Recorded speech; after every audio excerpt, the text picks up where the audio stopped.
very respected speaker of this evening, CA Ishan Shah, Secretary of SIRC, CA Panarai sir, members of this great profession. Very good evening to all of you. We are in the second day of our 4-day Startup India program, particularly for young members to understand the procedures and what are the benefits available to the startup companies, and how we chartered accounts can offer our services to the startup companies, and how best we can contribute to the economic growth of this country through the startup. Yesterday we had the excellent session handled by Ashang Shah, and I got a very good feedback from the members. In continuation with yesterday's discussion, today we are going to discuss in the topic of new age reward system. Sure, today also we will get a lot of take home out of this great session. On behalf of members of this entire region, I welcome CA Ashang Shah from Mumbai, and thank you for accepting our invitation and addressing us continuously 2 days. I have great pleasure to extend our warm welcome to all the participants of the seminar. Now I request the CA Panarai sir to introduce the speaker to the viewers. Though we have introduced the CA Ashang Shah yesterday, I understand that some of the members not joined yesterday. For the benefit of those members, once again I am requesting Secretary of SIRC to introduce the speaker. Thank you, Chairman. This is the second day of this course for startups, and I have the pleasure of introducing Ishan Shah for the second time today. Ishan M. Shah is a chartered accountant, also a CFA from USA, and also a registered valuer. And he has been in practice and heading the startups and transaction advisory practice in his firm. He has vast experience in by heading demonstration history of working in financial services and startup industry, skilled in venture capital, valuation, corporation finance, and income tax, master's degree focused in investments and portfolio management from CFA Institute of USA. He has diverse areas practices, his due diligence, valuations, transaction structuring, and support. He advises India's leading seed and angel networks, venture capital firms also, and also incubators and corporates, and has executed numerous transactions both in investments and exits in early stage companies, startups, and mature companies. He has mentored and worked with over 200 plus startups, and has consulted angel investors, which include some of the top 10 investors in India, and is closely working with top institutional investors. So I take the pleasure of introducing this prolific speaker and a prodigy in the field of chartered accountancy. Hats off to your efforts and commitment, sir. Over to you. Thank you, sir. Yeah, thank you, sir. Thank you, Chairman, and thank you, Secretary. Good evening to all participants. I think this is the second day of our series that we have put together. I know a lot of us must be members who have joined in the first session. So we are going to take those learnings and use that further today to evaluate what more is it that startups today are doing, and what is it that us as professionals can do for these startups. I hope my screen is visible. Yes, sir. Is the screen visible? Yes, visible, okay. Sir. Sorry, So today's thank you. So today's topic is on what is referred to as new age reward instruments. What's happening, friends, with startups today is that they are constrained on various resources. Obviously, capital or money is one of them.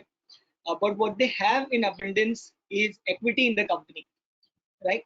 So therefore, they are today in a position to offer some form of reward that may be different from traditional reward systems that have till today worked, and in reward get something from the person that they're looking for in terms of growing the company. These reward instruments are evolving. These are largely new forms of capital instruments, I would say, or they're existing forms of capital instruments, just that they need to be used differently for startups. And that is where we will spend time discussing on what those are, what are the tax and regulatory aspects around them, and how are they relevant for startups, and therefore how can you advise your startups to use them for the purpose of their business. So that's, I think, what we're going to try and keep in mind. Just to give an overview of some of these instruments which are frequently used. The first is a convertible note, which is typically an instrument that is a hybrid of debt and equity. The second is the issue of shares for consideration other than cash. So now there has become a system where a startup can issue shares of its company and in exchange get something else in the form of services or in the form of any other help that the startup needs. So how does that happen? What are some of the technicalities or nuances involved there? The third is sweat equity shares. Sweat equity is commonly or vaguely used today by startup founders or by startups saying, okay, I need to give sweat equity to Mr. A or Mr. Advisor A. But there are some nuances around Companies Act that need to be taken care of. And the fourth are stock appreciation rights or phantom shares. Again, this is a form of instrument that allows somebody to enjoy an appreciation in the value of the company's stock. So these are therefore reward instruments which are equity or equity linked, which is the resource that the startup can actually provide in exchange for getting something from any person who's willing to collaborate and work with them. So I'm going to share these four, and I'm also going to, after these four, share a little bit insight into some of these rounds of funding which startups are pursuing and what are the capital instruments being used there as well. As chartered accountants, we are well versed with some of them, and some of them are different, some of them are new. Therefore, need us to know about them, to learn about them, to learn both tax and regulatory aspects about them, and then offer that as a solution to work with for the startups. So, and I think I'll begin with the first one, which is the different one. There is this instrument which is called a convertible note. So what is a convertible note? Okay, sorry, these are again just the four. I think I spoke about these four already. So we'll start with the convertible note. So convertible note is primarily an instrument which is debt first and has an option to have it been converted into equity, or it can be repaid back as a form of debt. So what happens is that a startup that is looking to raise capital can raise it as debt without any issues of deposits or without any issues of who the particular lender is, whether domestic or even international for that matter, can take this amount of money and convert it either into equity in future, right? At any such terms that may be mutually agreed upon, or have it repaid back in case that's the situation in the future. This note is valid for a period of up to 10 years. In my deck, I just realized today later in the evening that it's written 5 because that was the erstwhile period. So I'm going to change the deck anyway. But this instrument can be valid up to 10 years. So up to 10 years, I can have money taken as debt and either have it repaid or have it converted to equity. To whom is this available as an option? It is available only to eligible startups. I think we covered yesterday the entire concept of eligible startups, who these eligible startups are, and what is it that the startup should do to be eligible. And for those who are continuing from yesterday, that's pillar number 1. So if we did finish pillar number 1 of yesterday, which is get DPIT recognition, then that startup can issue a convertible note to an investor or a prospective shareholder in the company. This is not an option available for regular companies. They are not entitled to issue this particular instrument. So that's the first technicality with respect to convertible note. Why is this a preferred instrument? It is preferable because number 1, there is no need to discover valuation today. I can issue the instrument today and say that this is 50 lakhs and shall convert into an X percentage of capital in the company in future. Therefore, it does not result in any dilution. It does not result in any equity change in the company for today. And it is an easier instrument to raise capital money from, requiring simpler compliances under the Companies Act. So that's the first basic structure of this instrument. This instrument is also coupled with the fact that there is a discount or there is a valuation cap and floor. So it also says that, let's for example take numbers. There is a startup that needs to raise capital, and let's say that you are as an investor willing to invest 50 lakhs in the startup, but you're not sure whether you have to get 5%, 10%, 20% or 50% in this startup. Right? You tell them that, okay, I'll give you 50 lakhs, but I want this to convert 25% discount to your next investment round. That's very good for the startup, because it gives them the flexibility to raise future rounds of capital and does not dilute them, and B, gives you as an investor an incentive to get a discount to the fair value round. You always anyway have the option of it being repaid as well. So that's number one. Number two, it also allows you to set a cap and a floor. What it also allows you to do is to say that in case the valuation tomorrow is more than 50 crores, for example, then we will convert this particular instrument at 50 crore valuation, or if it's say at 30 crores, then we'll convert it at 30 crores. So it allows you to be flexible in terms of how many number of shares will this particular 50 lakhs convert into eventually in the capital structure of the company. So I've taken an example here, ABC Private Limited company, a startup, a recognized startup, right? That's the prerequisite for a convertible note. It issues, let's say, a note for 1 crore with a condition that it will have it will convert in the Series A round, and let's say the company has raised the Series A round of 34 crores, and the number of shares outstanding in the company are 13,600. These are just approximate numbers so that the calculations become easier for you guys. So the price per share therefore becomes just the valuation of the total value of the company divided by the number of shares, which is 25,000 rupees a share. I've just kept numbers rounded off so that the concept is easier to understand. 1 crore raise, a 34 crore valuation, total number of shares that the startup has, total capital of the company 13,600. So the price per share is 25,000 a share at the time of conversion. But me as an investor, one who has invested in the convertible note, would enjoy a 20% discount as option 1, scenario 1. Like I said, option 2, I would have no discount but a cap, and option 3, I would have a discount as well as a cap, both the benefits, right?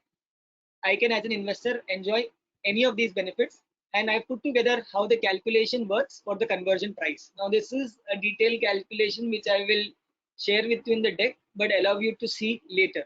What I wish to focus on is the fact that the number of shares that you end up getting over here, which is the number of shares row, that is G for giraffe, is 500, 544, 544. So it is allowing me as a shareholder to have higher equity in the company and enjoy a discount at the future rounds of investment valuation in the company. So each of these scenarios are different, because if you see 20% discount to 25,000 is 20,000 rupees, and then there is a discount and a cap and a discount and a cap. These are mathematical formulas.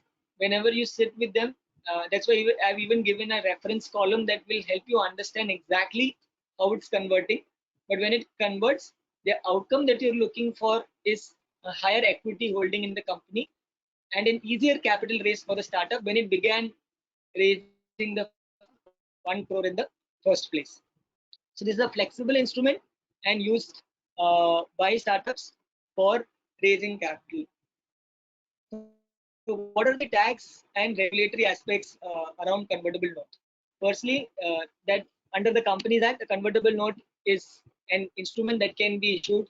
It is an allowed instrument. The minimum amount of investment, however, from a single investor in a single tranche is 25. So there is this minimum capital requirement for being eligible to issue this note, which is 25 lakhs, and a repayment or conversion period of 10 years, not 5 years. Please pardon me for this particular issue here. It's 10 years. It's got recently amended by the DPIIT. So it is valid under law, 25 lakhs minimum amount, and repayment of 5 crores.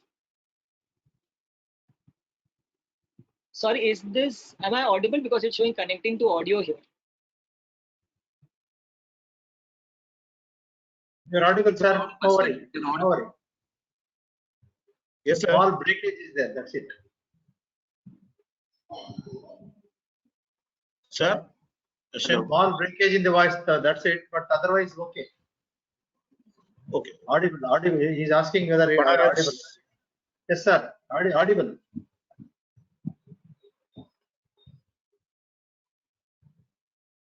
You're audible, sir. Audible. Some problem with audible, the video. It seems. Sir, there is- Panaraj, sir, please mute your mic, sir. Panaraj, sir. Huh? I am not audible. Huh? You're audible, sir. Ishank, sir, you can continue. Maybe the data No. bandwidth might have gone back and back. Since you said No. that there is a bandwidth issue at your end, right? No problem. If there is any issue, I'll let you know, sir. Okay. Thank you. Sorry. So I was just referring. I was first looking at the Companies Act piece. So it's a valid instrument. The second is under FEMA, friends. Under FEMA, a company, Indian startup, again can have an optionally convertible instrument in the form of a convertible note issued to non-residents as well. So we can have non-residents invest in convertible notes which have an option to get repaid or convert, again period of 10 years, not 5 years, and minimum investment amount of 25 lakhs. However, at the time of conversion under FEMA, the pricing guidelines as required under FEMA regulations need to be followed additionally, in addition to any other guidelines that you may follow with the convertible notes. So that's the second aspect. The third is around income tax. The question as to whether this conversion will also result in any form of taxation or not, or whether the issuance in the first place results in any form of taxation or not. So first, the issuance, it is a debt instrument to begin with, and therefore does not attract the provisions of 5627B with regards to issuance of shares, since this is debt with an option to convert to shares. So there is no issue at tax issue at the time of issuance of the note. At the time of conversion, it is conversion of debt to equity. Again, it is an exempt transfer within the meaning of 4710 under the Income Tax Act. So that conversion will also become tax-free. And the holding period benefit, which is essential eventually to compute capital gains, the benefit will be available right from the time the original debt instrument was held. Therefore, the time you were holding it as debt plus the conversion time and the post-conversion time holding it as an equity instrument. So that's the benefit from a tax perspective and a clarity from the tax perspective that this is an instrument that is valid and an instrument that is clarity in terms of taxation. From a valuation standpoint, the most important point is that there is no valuation required at the time of issuance. There is, however, a need for valuation at the time of conversion, and this kind of valuation can be done either at the time of issue or 60 days prior to that conversion event happening, whichever is required at the convenience of the startup. So Companies Act has a provision to allow that a convertible note, when converted, can either be valued at the time of conversion or it can be valued 60 days prior to conversion. So this is the unique instrument that is being issued by startups today. This instrument has different names across geographies. It is called as SAFE, Simple Agreement for Future Equity, say in the US market. Primarily a very commonly used instrument there for startups raising capital. So that's what it's called back in the US. They call it a note in the European countries, so they call it a convertible note sorts again in the European countries, and in India it's referred to what is commonly called as a convertible note, or in generic sense an optionally convertible instrument, but we call it as a convertible note for the purpose of startups. So globally this instrument is actively being used for early stage investments. And what we have to as professionals understand is A, the instrument, B, the Indian tax and regulatory system around the instrument, it's flexible, and C, that startups can therefore use it to raise capital quickly and later on convert these instruments into shares of the company, which would happen at maybe a larger institutional round of capital. So friends, that's the first instrument that has to do with investors investing money in the company and the speed at which startups can raise that capital. The second reward instrument is the issue of shares for consideration other than cash. So what's happening here, friends, is that there is a startup. That startup does not have sufficient resources and therefore is looking to give equity in exchange for getting something. Largely, this instrument is therefore being used for what? It is being used, say, to acquire IP from another startup. Let's say there are two startups. One is well off and the other one is not so well off. Startup A is ready to acquire the IP of startup B, but is unable to pay in the form of any monetary compensation. It is therefore willing to issue shares in exchange for acquiring the IP. So that's number one. Second, share swap. Let's say again, say there are two startups. I cannot pay off those shareholders, but I can certainly offer shares of my company in exchange for shares of startup B. Third, for services, for technical services, for R&D services, or for any other services where they do not have capability to pay, they can offer shares of their value in exchange for those services. And fourthly, are advisory shares, which maybe some of these incubators or venture capital firms get in exchange for mentoring the startups at an early stage, because they're offering some form of help. So they're also getting some equity issued in the company. Therefore, this are some of the common ways in which the shares have been issued for consideration other than cash. Now, when this happens, again, three aspects or regulations that as professionals we need to take care of. Firstly, whether this is permissible under law. Yes, it is absolutely permissible under law. Companies Act allows a startup to issue, or for that matter, a company also, to issue shares for consideration other than cash. It needs some alteration in the articles of the company, a special resolution to be passed, and a valuation to be done. So here's a little bit of a tricky part. The Companies Act says that the valuation of shares as well as the valuation of what is being acquired, let it be service, let it be IP, or let it be anything else, also has to be valued. Both need to be valued. Now, valuing shares is relatively scientific and technical. We have standards to follow. We have the institute regulations. There are a lot of IVB standards which are also being set forth. So we have some metrics to follow. But when it comes to valuing services, or when it comes to valuing intellectual property, there needs to be a certain greater involvement of time and expertise involved. And that is where, again, as professionals, we need to play our role and help understand how we can value that service or IP as well. Once both are valued, we can offer our shares in exchange for that particular service or asset to be acquired. So that's the first legal piece around it. Second is, can I do this to non-residents? What if there is somebody overseas who's willing to help me? Can I also issue shares to them in exchange for some of the things that I need? Absolutely yes. RBI as well as FEMA regulations permit a company to issue shares for consideration other than cash to a non-resident. However, if there is a sector which is regulated by the RBI and where investments into that sector are regulated, you need to seek prior approval, but otherwise you're free to issue shares to a non-resident for consideration other than cash. Again, you need valuation reports from a professional, which is where we can contribute. The third and important element, friends, is regards to income tax and GST, and here is where there's a challenge in this instrument. Each instrument, friends, will have some differences, will have a little bit of challenges. We need to overcome them. Where this instrument is being used in exchange for providing a service, right? Then the service provider, however, needs to charge GST on the value of the service. While he may get its consideration in the form of equity shares, his service is taxable. And therefore, there is a GST element involved, a GST which will have to be collected and deposited to the government. Obviously, the payer of the GST will get his due input tax credit. So that's the first thing which needs to be taken care of. And second, again, where it is an instrument used in exchange for service, as someone who's paying for the service, which is the startups, they will have to withhold tax in the form of TDS to the particular person who's providing the service. So where this instrument, very specifically is being used for services, there is this specific issue of GST involved, where it is being used, say, for example, for acquiring IP. It is an intellectual property, so it's an asset. You may not have a GST element, but still IP sale definitely has GST involved. But if I'm, say, acquiring assets at book value in the form of plant and machinery, furniture, fixture, etc., then you may evaluate the GST implications as well as for any other purposes. So this instrument has the GST element attached to it, which needs to be taken care of, but due credit will be fully available. So it is not a monetary loss. It is primarily a cash flow issue that GST is collected and paid.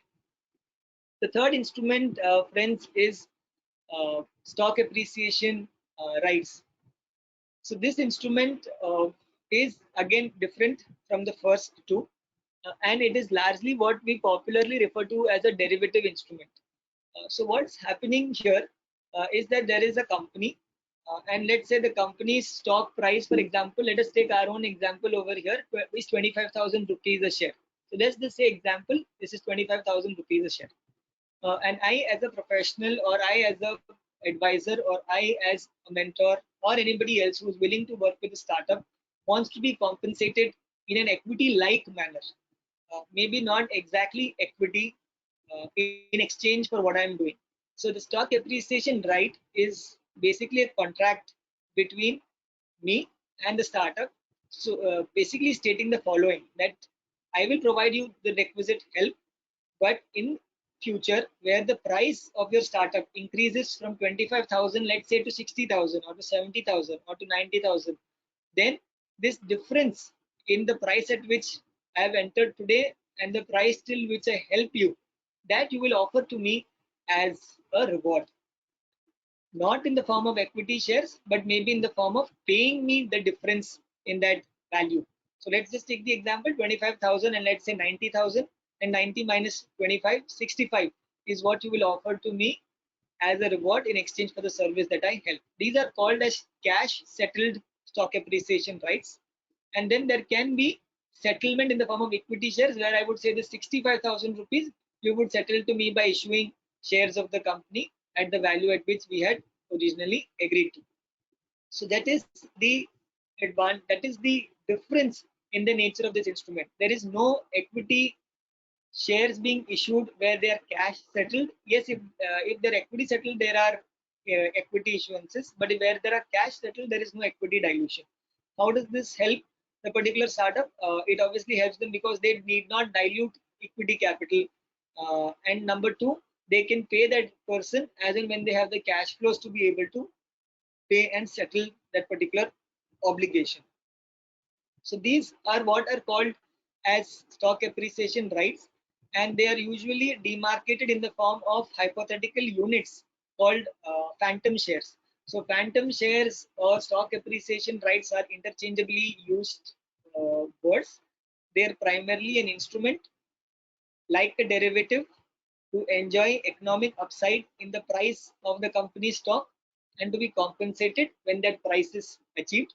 Compensation either by way of cash, which is money from the company, or by way of shares of the company, whichever way this is eventually settled. Now, this instrument can be issued to any person. It can be issued to an investor, an advisor, a mentor, a professional, or any other person who is working and engaging with the particular startup. Is this instrument also available to non-startup companies? Yes, it's a generic concept and therefore available to even non-startup companies. But again, startups, due to various resources that they're constrained with, tend to use this instrument to be able to get some services in exchange for sharing economic upside. So again, this is an example of what I am saying as to how it's practically working. There is a SAR, let's say there are 1,000 units issued, and you call it an exercise price, a token price that I need to pay to get those units, date of grant, and then there's a vesting period, that is the time during which I help the company, and let's say the time of exercise is 150. So there is 140 rupee gain, the 10 rupee initial price, and the over 2 years help that I have done, and 140 into 1,000 units is 1,40,000, and then I could settle this either by way of shares or by way of giving myself 1,40,000 rupees from the company. So that's the benefit of how a stock appreciation right works. The stock appreciation rights can be given to employees of the company as well, or it can be even given to non-employees of the company as well. From a regulatory standpoint, how will these instruments work? Again, is this valid instrument? So firstly, Companies Act 2013 provides for SARs, It provides for SARs in the case of listed entities. However, startups are quite unlisted. Therefore, the act is silent. But since this is a contractual obligation and a valid contractual obligation, there has been a view that startups tend to use this instrument, though unlisted, for the purpose of settling various obligations that they have taken during their course of business. So yes, permissible fully for listed entities. SEBI actually has a regulatory framework for listed entities, but for unlisted companies, you can follow a parallel framework. The act is today silent, and on a practical view taken, a lot of startups are actually using the SAR instrument for their business purposes. So under on the cash settled side, it is purely a commercial contract, and therefore therefore a company can use this kind of an obligation for its business purpose. What is it that you need to do largely as a company, and where you need to help again the startup is to prepare some sort of a scheme that has this understanding documented, have the scheme approved by the board and the shareholders of the company. It's important because there is a monetary or an equity obligation at the end of this journey. And in order to avoid any surprises towards the end, we ensure that that particular approval is taken at the beginning. Then as next steps, grant those units to that particular beneficiary, and then let the beneficiary complete his obligation, after which he would exercise either by paying in cash or by settling it in the form of shares.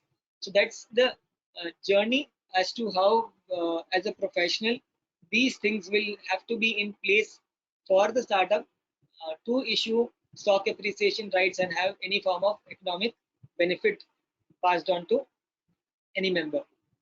FEMA again, yes, allows for stock appreciation rights. So equity settled, yes, permissible, and cash settled again permissible. However, because you're going to be paying to a non-resident, you may be subject to withholding tax obligations on payments to non-residents under 195. So that's something that you need to take care of. Similarly, so also is the case that if you're settling it in the form of cash, even in our normal routes to Indian residents, you're still paying a form of fee from the company, and therefore you may be best positioned to take adequate withholding tax obligations at the time of making the eventual payouts, which are cash settled. So that's on the FEMA side as to whether it is allowed to non-residents as well. Now in the form of me as a unit holder, whether there is any tax issues at the time of granting, no. At the time of vesting, as again, no. However, when it's exercised, when I've enjoyed the reward of that compensation, then yes, I would be entitled to pay tax on it as income, or if it's an employee to whom I have granted this right, it would form part of their perquisites. So therefore, this particular settlement at the end of it will be considered as income, and as we are understanding best, incomes are usually taxed at higher tax profiles. They're upwards of 30% based on slab rates and then applicable surcharges and cess. Why is this now different from the first two? That's largely because the first two instruments are equity related, and therefore if those instruments are held for more than 2 years, if I held shares which were issued to me for consideration other than cash for 2 years, or the convertible note for 2 years and converted them to equity shares, I would enjoy a long-term capital gain. A long-term capital gain, friends, would be taxed at flat 20% plus applicable surcharge and cess, because it's unlisted shares which are eventually sold and held for more than 2 years. So long-term capital gains taxed at 20%. However, the third, which is stock appreciation rights, while it has its own simplicity, its negative aspect is the fact that it's getting taxed as income and therefore getting taxed at 30% or higher based on the quantum, or lower again, that is completely based on the quantum, but it's taxed as income. This is just a slide that is comparing stock appreciation rights versus ESOPs. So what if I gave ESOPs to the employees of the company and not stock appreciation rights? The largest and the most important benefit is the fact of income versus equity. Under ESOPs, I get shares.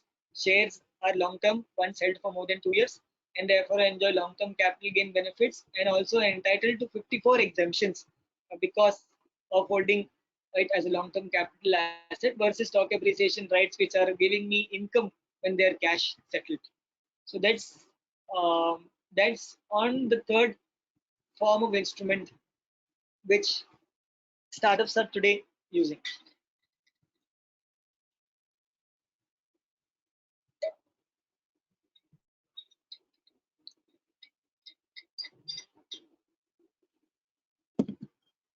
The next one, friends, is sweat equity shares, right?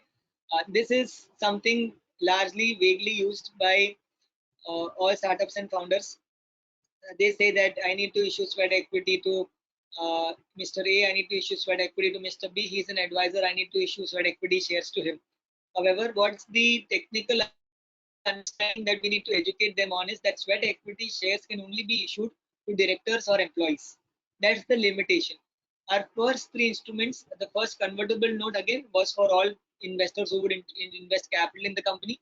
Shares were issued for consideration other than cash, could have been issued to anyone. Stock appreciation rights could have been given to anyone, including employees. However, this fourth instrument, which is sweat equity, could only be issued to directors or employees at a discount or for consideration other than cash. So therefore, this instrument has limited use within the corporate organization of the company and the people that it houses. So what can sweat equity be used for? It can be used to compensate any employee or director of the company for making available any rights in the nature of any intellectual property rights or any other business rights by whatever name they may be called. So if there is any contribution by any director or employee of the company and he's giving that particular contribution, then he is entitled to enjoy and get sweat equity from the company. Eligible startups again can issue this sweat equity up to 50% of their capital and up to 10 years from the date of their incorporation.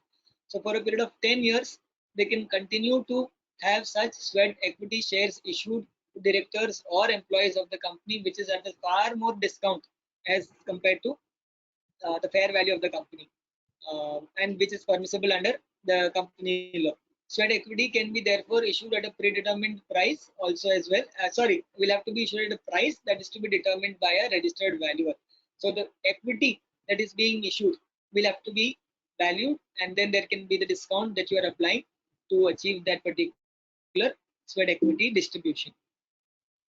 What's a basic setup? What is it that you need? Again, have it resolved or approved by the shareholders of the company, directors of the company, pass a special resolution, specify details of that particular sweat equity as to whom it is being issued, what kind of shares are being issued, and to what class of employee or directors are they being issued.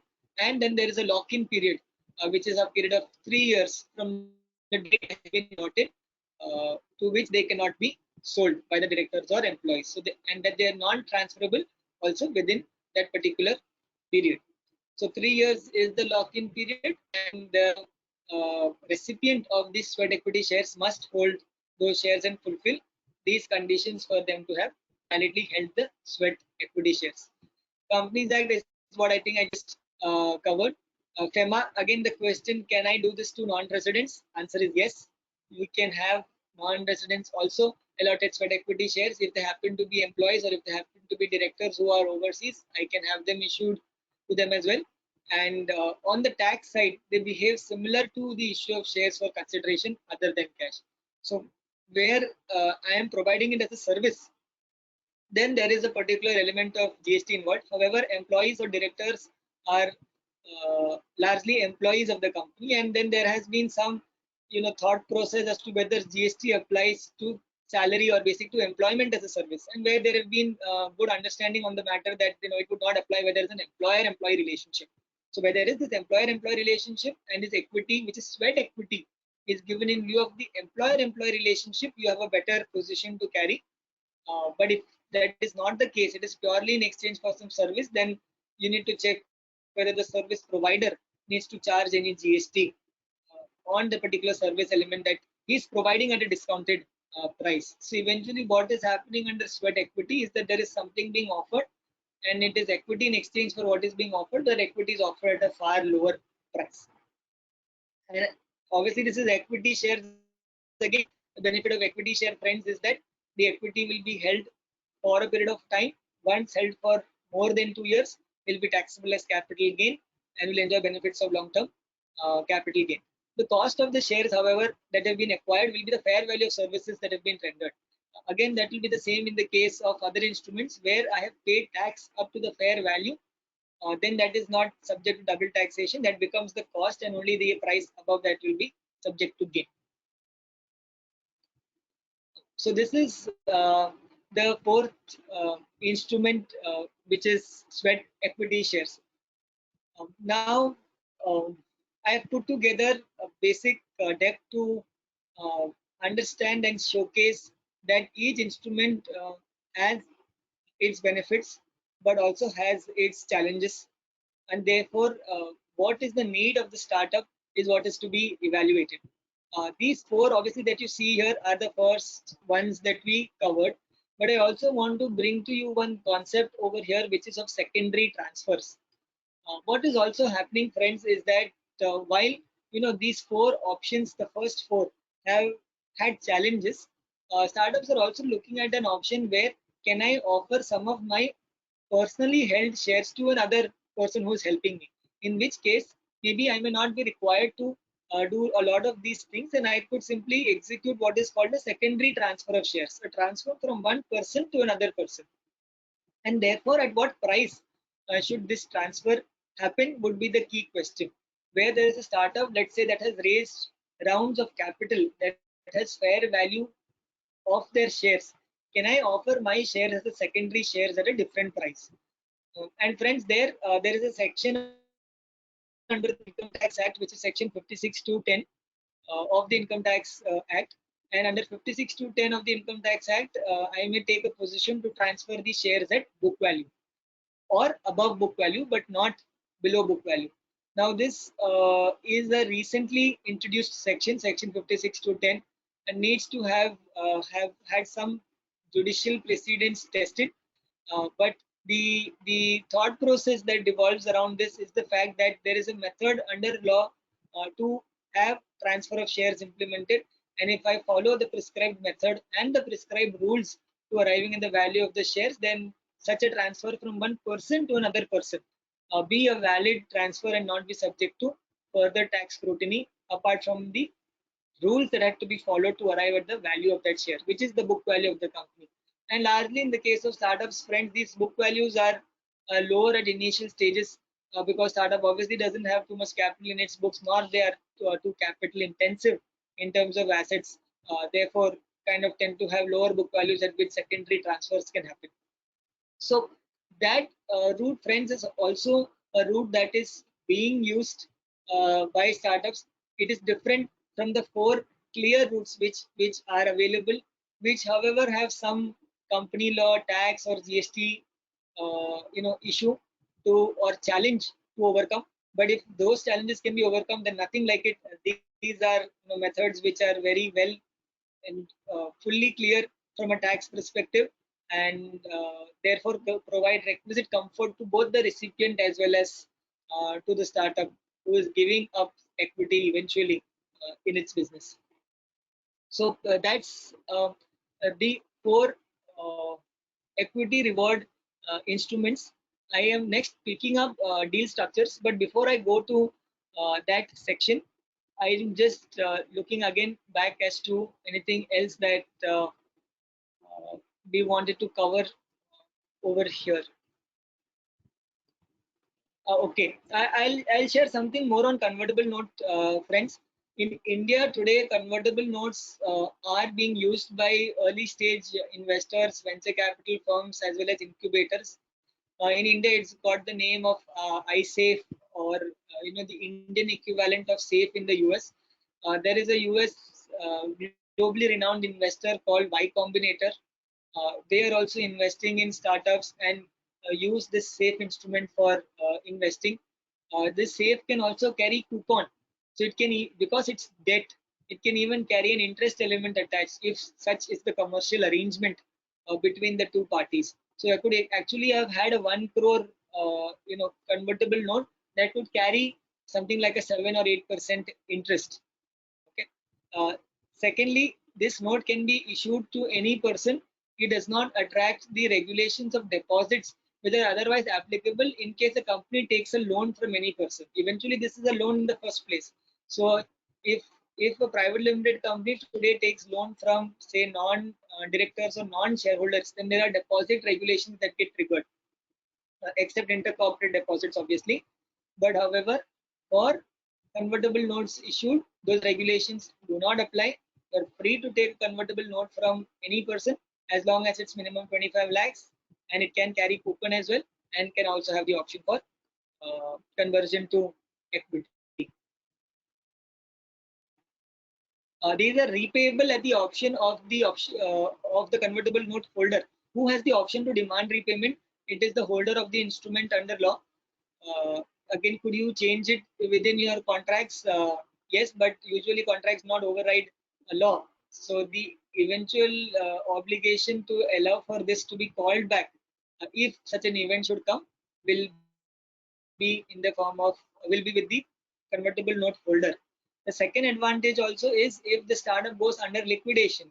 I say that idea didn't work, and out of my 1 crore capital that I have invested, say 25 lakhs remained with the startup, assuming it spent 75 lakhs and say didn't really get any business traction, it's still a 25 lakhs. As a note holder, as a lender, I will get at least 25 lakhs back as preferred capital over and above equity. Had I invested this as equity, my investment would have become equivalent to other equity holders in the company and therefore would have got diluted.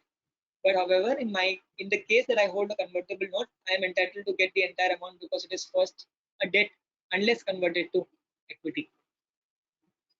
So that's more on the convertible note. Friends, and maybe I'll take more questions as and when they come. The second part is around deal structures. When I say deals, these are investments into companies. Here too, there are a few instruments which are being used by investors.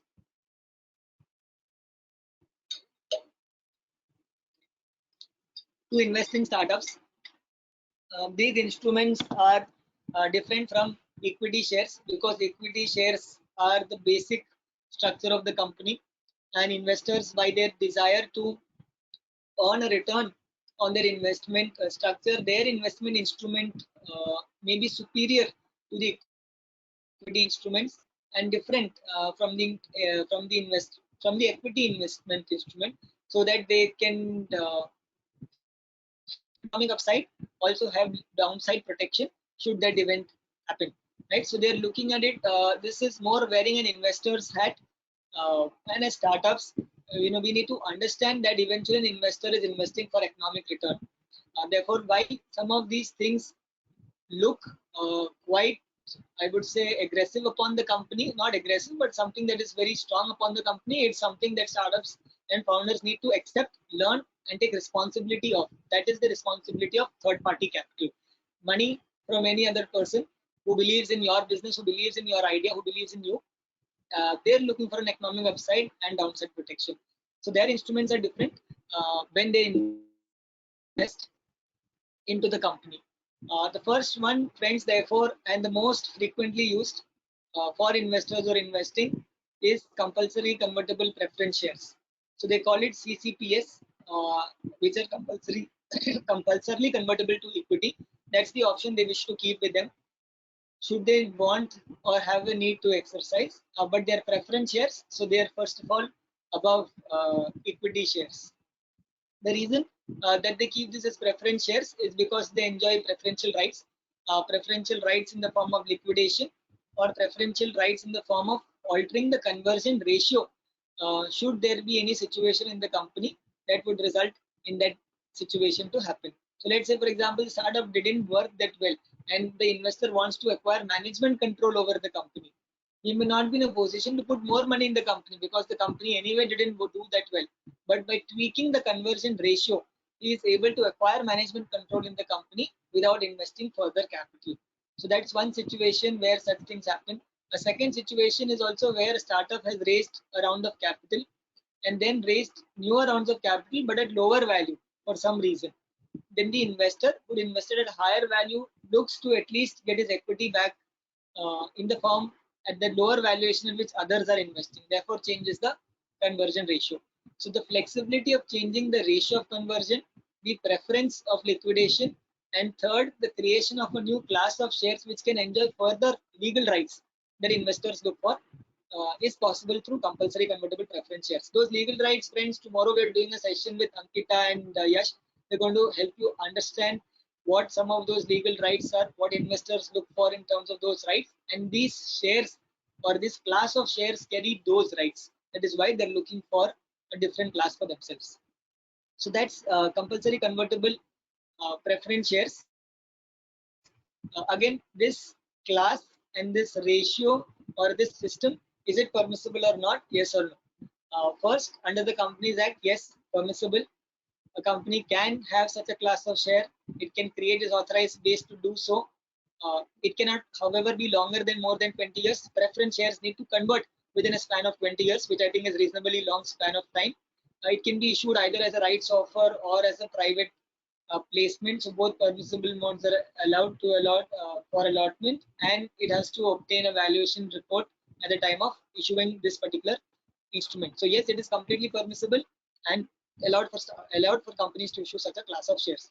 From a income tax point of view, where these particular instruments are being issued, there is a need for a valuation report from a merchant banker under 5627B. However, if you are a startup that has enjoyed the angel tax exemption, we'll have to go back to our first session, right? You can correlate from there to here.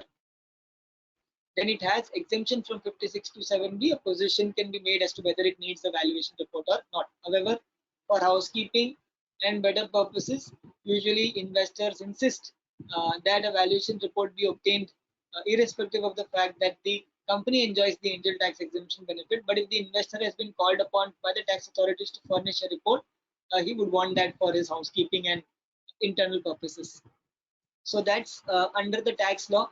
Can that conversion be subject to any tax? Again, no tax on conversion. Section 4710B XB is a section that has exempted any tax on conversion from preference to equity shares. So there is no issue at that end.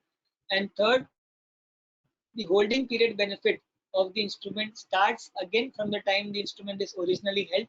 Even if it has been subsequently converted to equity shares, the holding period benefit available is right from the beginning.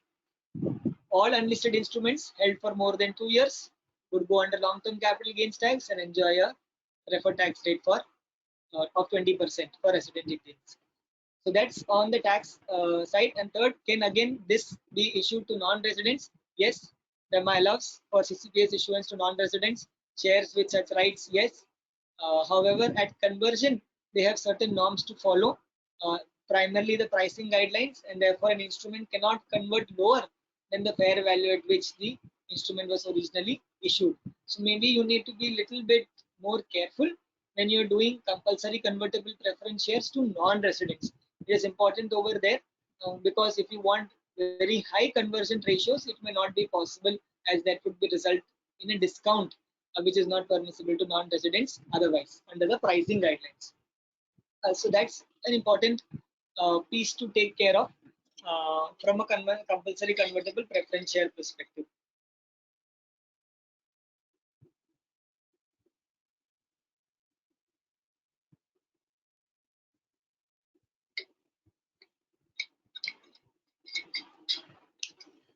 One more thing on CC-based instruments is that when these instruments are being issued either under a rights offer or under a private placement mode, the private placement offer document also prescribes the terms of issuance of this instrument. Therefore, a lot of the understanding of what these rights carry are already documented in the private placement offer document and also thereafter replicated in the articles of association of the company. So it is important that if you have any rights attached to these preference shares, then after they are allotted, they are also updated in the articles of the company so that they are sacrosanct in terms of the overall corporate structure of the enterprise. I think that's something that we need to take care of and understand that to give complete effect to preference shares, compulsory convertible preference shares in the company, they also need to be included in the articles of the company wherever these kind of investment rights are associated. Okay, so what's happening with CCPS? And this is one concept I want to first introduce all of us to, which is called the cap table. The cap table is the capital structure of the company. It is what is called as cap table in terminology, or you could say a loose term. Startups kind of say, this is my cap table, this is where's the cap table, what's your cap table looking like? That's the kind of words that's used, but it's the capital structure of the company. Let's say there is a startup where there is a capital of 95,000 and 5,000 shares are allocated towards ESOP. Therefore, it's 95/5, 100% shareholding in the company. Now, where an investor invests in the company, what is happening is that new shares in the company are being issued. This is very important to understand. The capital base of the company, we as chartered accountants understand numbers very well, and therefore this concept of dilution is needed to be understood. What is dilution? The dilution that 95 has become 86, 5 has become 4.5 is called dilution. So let's say that there is an investor who's investing in the company and who is looking to get 9.1% equity in the company, or for that matter 10% in the company. Again, numbers you can keep. That does not mean that out of these 1 lakh shares, 10,000 shares will go to him. No. If the company needs capital, it is the company that is going to issue shares, and the investor is going to subscribe to those shares. Therefore, the total shares in the company from 1 lakh will become 1 lakh 10. Shareholding will drop from 95 to 86, from 5 to 4.5, and then 10,000 divided by 1 lakh 10,000 will become 9.1. This would be the investors holding in the company. So this is how the capital structure of the company has changed pursuant to an investment from an investor. This investor may use this instrument, which is compulsory convertible preference shares, to invest in the company and to get 10,000 CCPs issued to him, whereas the founders may have had normal equity shares in the company. So when these new 10,000 shares got issued, the overall percentage holding in the company reduced, the capital base of the company increased, and that is how the new cap table of the company was formed. And there is the important concept of forming cap tables in deals, as well as understanding what is dilution. And that is different from the fact that shares, the thought process, the shares would have been given to the investor and then money would have come to the company. That would not have been the place, have been the situation.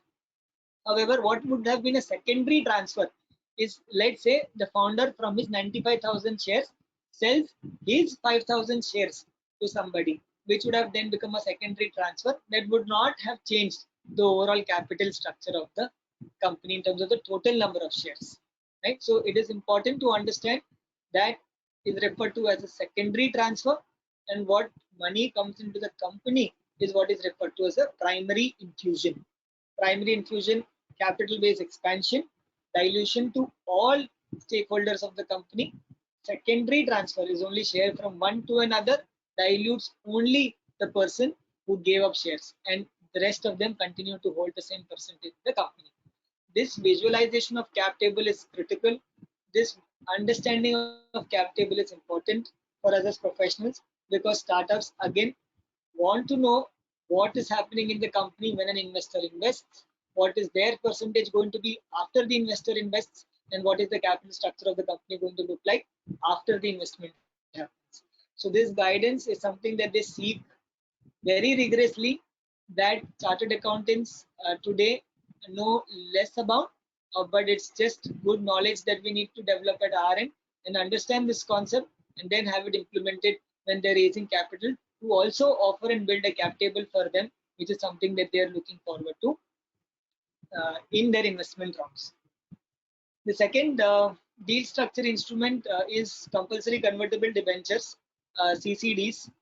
This is slightly different from CCPS in the fact that this is a debenture, not a preference share, and therefore not a share within the regime of shares.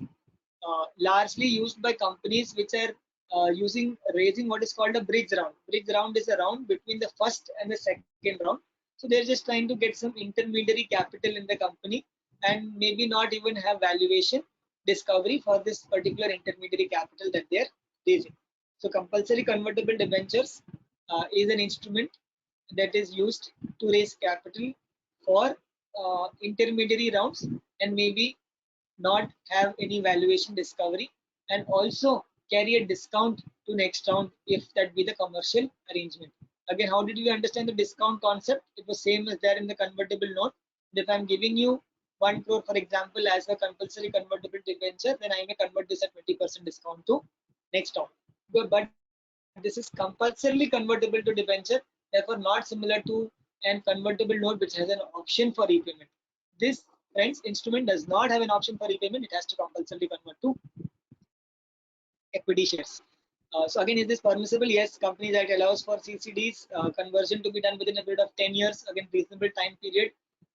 Via rights offer or private placements, again the same, and registered valuer's report is needed at the time of issuance of 60 days prior to conversion at the option of the company. From a tax point of view, no taxation at issuance, therefore no need of a report. An advantage versus CCPS. CCPS needed a report because it's an equity instrument and therefore 56(2)(b applies. But 56(2)(7)(b, because this is a CCD, does not apply. Therefore, no valuation report at the time of issuance. But the holding period benefit is right from the time the original instrument has been held.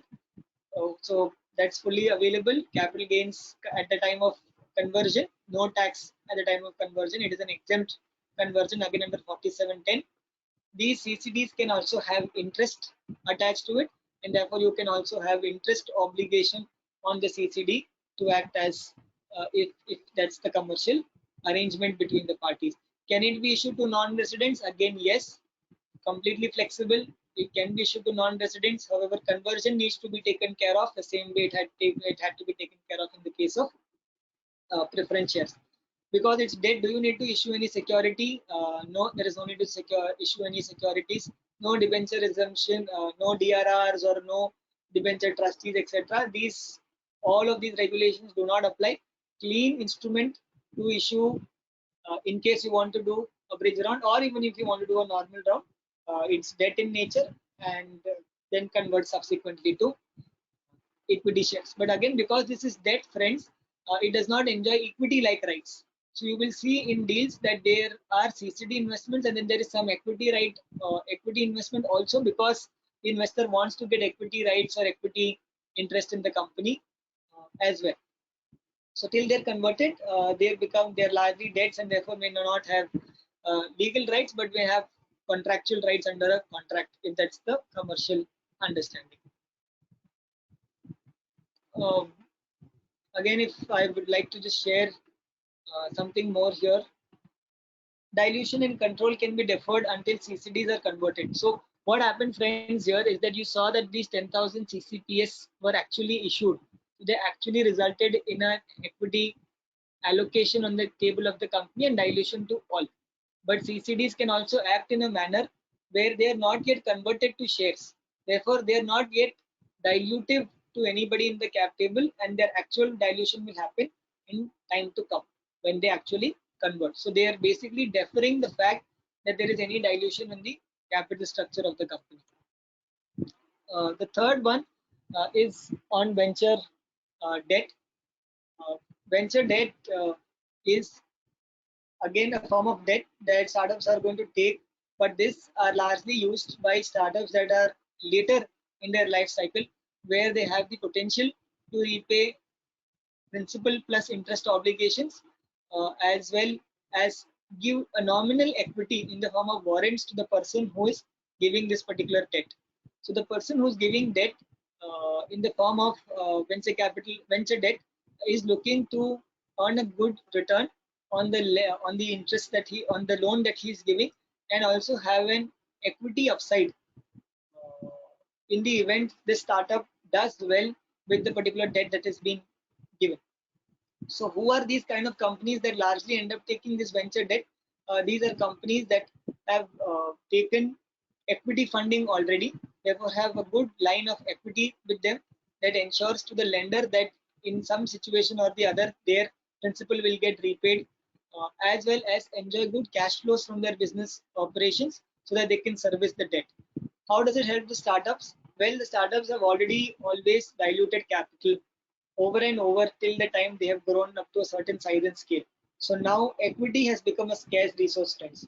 At this stage, what has happened is because they ended up giving 15, 20, 25% equity in each round of capital, the founders or other shareholders in the company now have less equity with them. Therefore, they are not in the thought process to even give up more equity in exchange for money. The fact that they have already raised capital, the fact that now they have a sustainable business running, they would prefer to take debt, use the debt, pay back the debt with interest obligations, and keep the equity value to them. So largely, companies that have a good track record of cash flows and track record of equity capital go in for venture debt, and also have the protection of minimizing equity dilution, which they've already done so till they have reached this stage.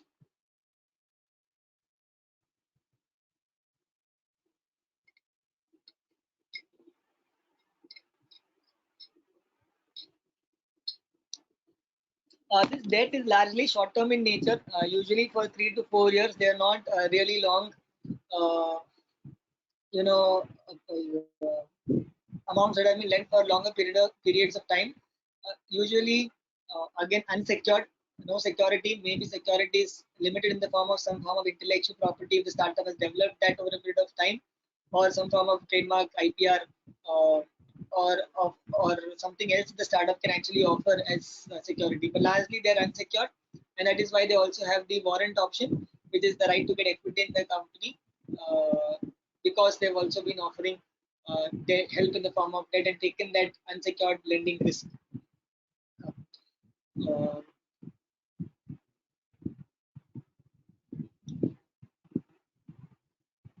I'm just again looking at something that I need to share further.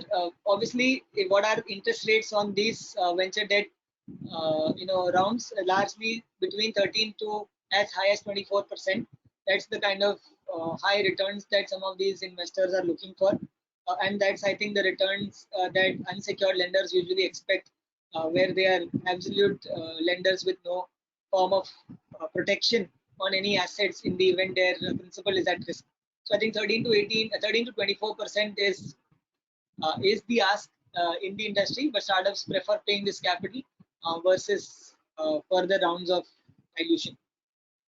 Again, there is an example over here that is largely to showcase the fact that if there was a valuation of the startup earlier and there is a price per share, then what is the funding that they have earlier obtained, and if I have warrants, then what is the value of these warrants that I am today taking, and how much of value they will earn to me tomorrow in the future. I'll leave this deck for you to look at these numbers later and to look at some of these finer texts that have largely technical nuances that also need to be taken care of when we are doing venture debt.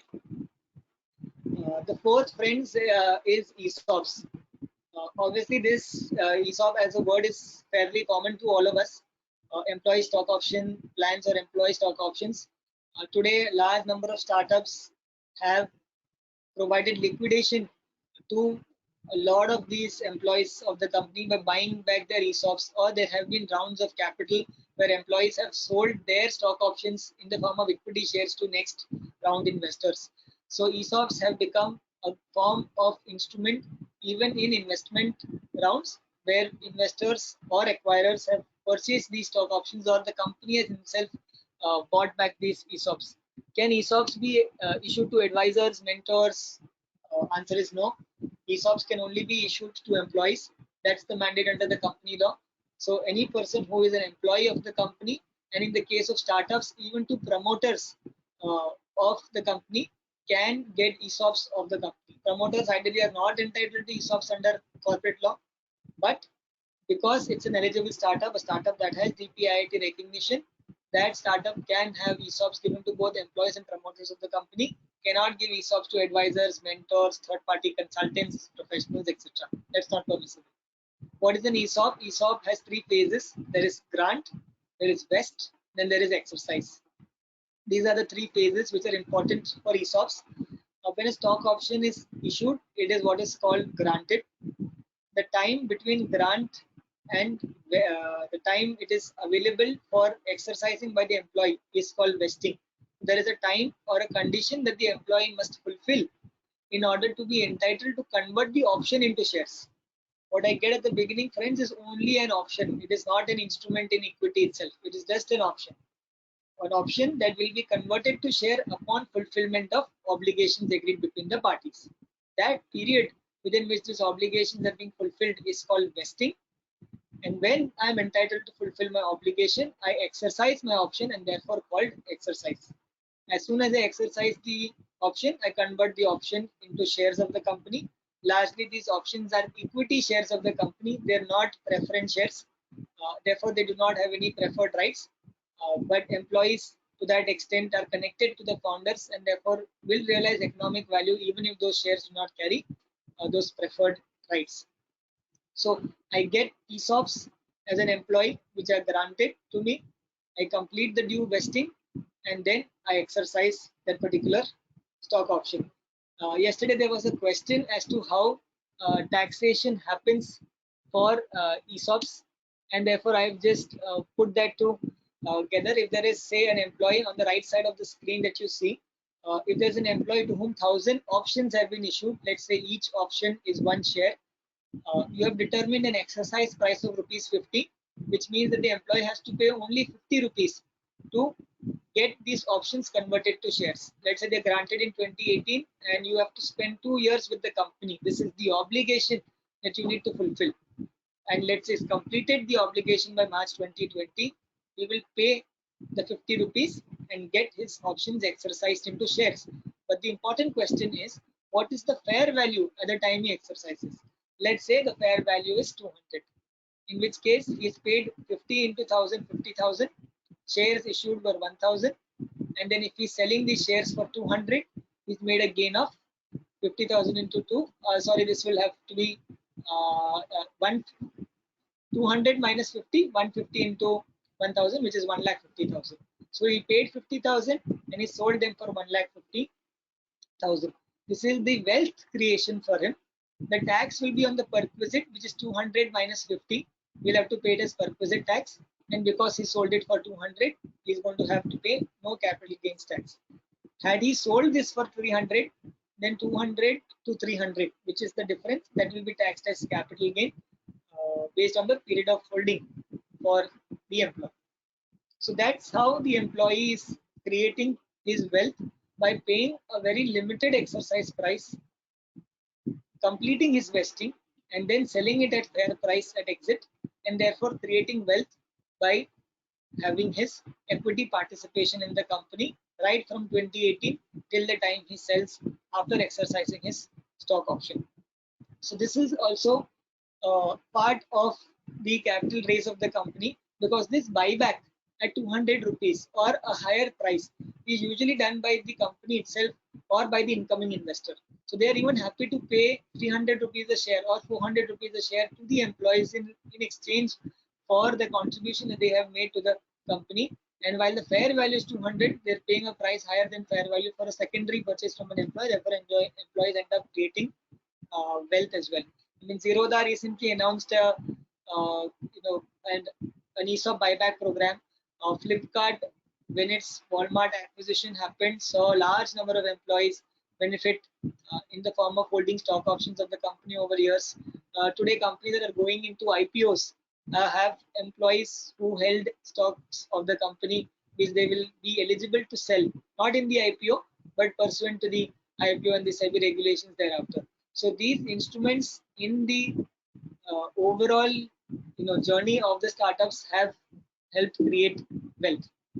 One important aspect of ESOP I would like to share is here with regards to dilution and cap tables. Today what's happening, friends, is that ESOP, let's say for example 5%, is referred to as a pool, because I may not have identified all the employees to whom I want to give my stock options to, right? There is only an allocation created. I wish to give 5% of my company to employees in the future. As a startup today, I am very early. I don't know who are those employees who are going to come into my journey to whom I would have to give equity in the company. But certainly I'm going to have to give equity. That's a certain form of reward. And I have carved out 5% of the company as a pool towards that purpose. So this pool is what is reflected, friends, today in the cap table. It is very important to understand the concept of pool It is not actual shares. So it actually does not mean that 5,000 shares have been issued. No. Does it even mean that 5,000 options have been issued? No. It just means 5,000 shares have been created. Now, out of that, let's say Ishank has approached the company, joined the company, and the promoter has offered Ishank 500 shares. Out of this pool, I have been granted 500 options. As and when I complete the vesting exercise and I would exercise the options, I would get 500 equity shares, and that is when they would actually reflect as shares in the company. Till that date, these are not capital in the capital structure of the company. They reflect as pool and therefore reflect more in your Excel file workings versus the actual regulatory filings. But it is important to know what is the ESOP pool of the company created, and investors also insist that an ESOP pool be created by the company because eventually, if you observe, it dilutes them as well in the future. So they're looking that for startups to have that particular pool created before.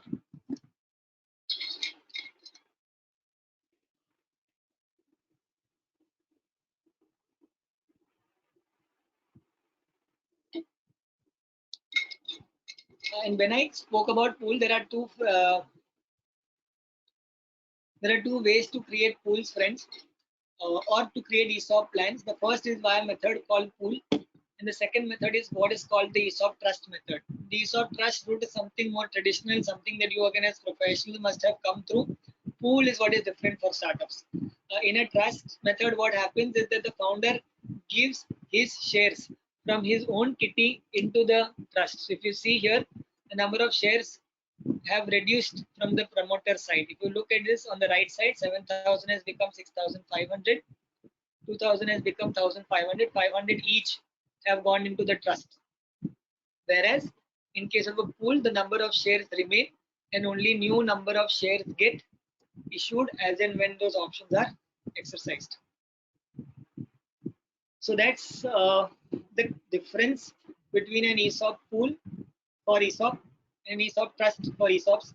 ESOP trusts have also compliances, have higher costs, have higher maintenance costs, have setup costs, and therefore viable for larger organizations. Startups at the initial stages prefer the pool option. And this is the last one. It's relatively complicated. I do not wish to spend too much time here, but just to give maybe a 1-minute background as to what this is. There are startups today which have overseas presence, and they are set up in overseas jurisdictions. As investors belonging to India, if we invest in an overseas company which has a subsidiary in India, it is called round tripping, and this round tripping is not permissible under the SEBI, under the RBI FEMA regulations. Therefore, the Indian investors invest in the Indian company with an understanding with the parent company that in the event of an exit in the parent company, the Indian investors in the Indian subsidiary, in this case, would be entitled to a like-to-like exit of the exit in the parent company. Therefore, they enjoy the economic returns had they directly invested in the holding company or the parent company, which they are unable to due to the round tripping regulations. So this is a form of understanding that the Indian investors develop with the company, which has overseas holding companies and a subsidiary in India, and the LRS round tripping regulations which are applicable for such holding subsidiary structures. So while there are a lot of technical nuances in doing this, it is only relevant for us as professionals where we want to actually go into doing this. A lot of these startups do not actually even do this. Most startups are Indian companies itself, but should you happen to come across a company which is an Indian startup and that has an overseas parent company, then this would be something that may be evaluated from a FEMA tax and regulatory perspective. Yes, I think this is what I had to share for today. Again, we're leaving some more time for Q&As, and I'll be happy to answer as many questions as I can. shows here something around 40 plus questions compiled as of now. I'll Equal try number. to share my screen and we'll go accordingly. 1 minute, I'll just start.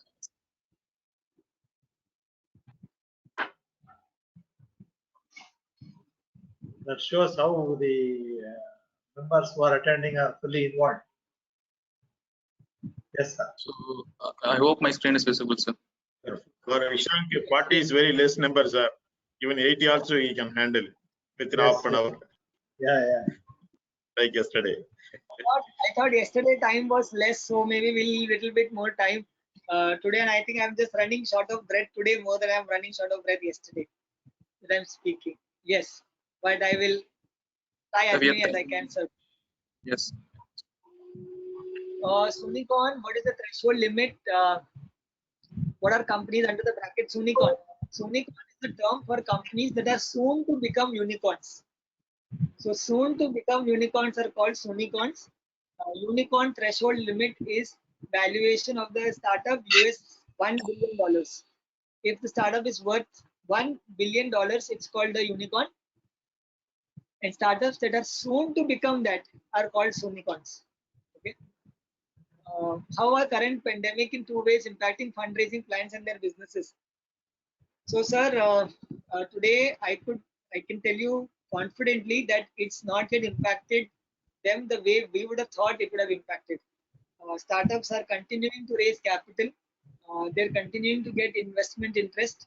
Good ideas are continuing to get capital, and investors who had put money in their own startups before continuing to back them and giving them more capital in even their next phase.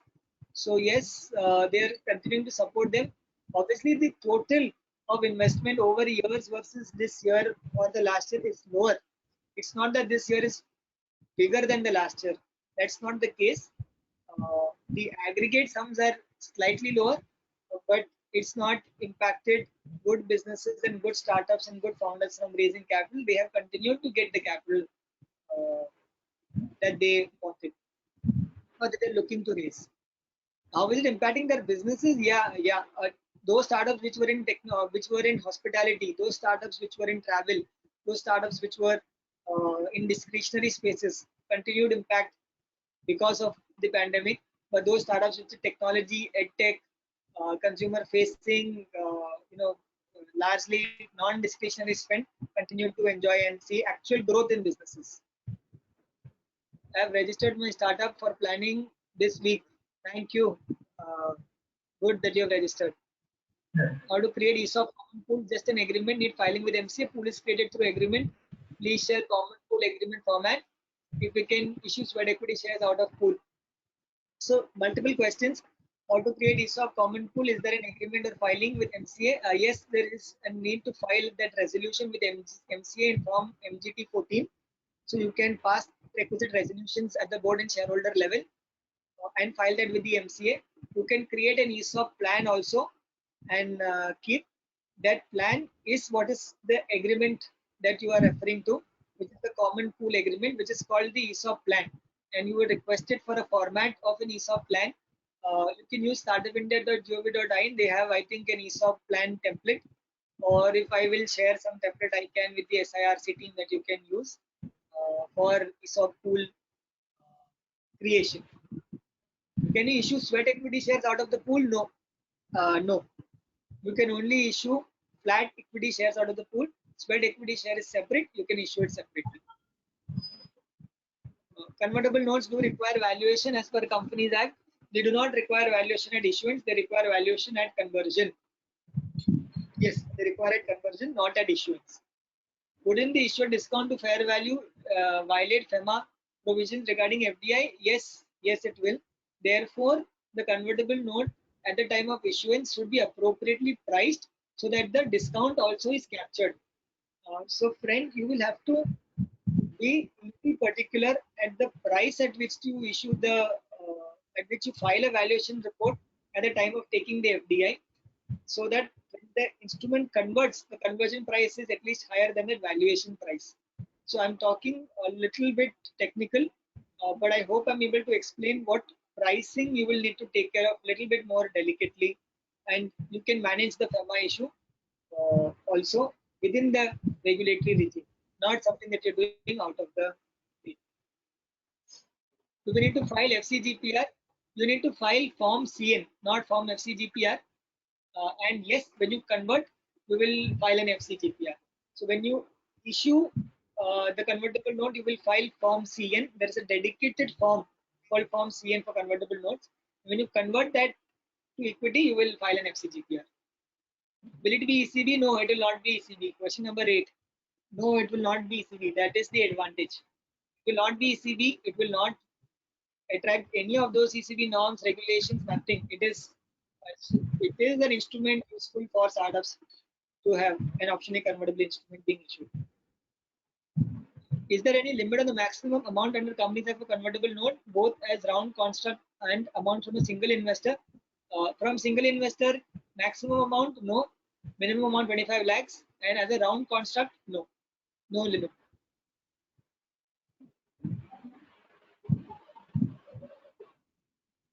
Can it be interest free? Yes. Is it similar to safe note? Yes. But if the company that is not registered with DPIIT does this, then it will amount to acceptance of deposits from public. There are negative consequences under the Companies Act for accepting an instrument which is a loan from a third party person who is not a shareholder or director in the company. The consequences of deposit if it is not a startup which is registered with DPIIT. And the first yes. For question number 10. On 11, can under company law, can't non-eligible startup issues? No, they cannot.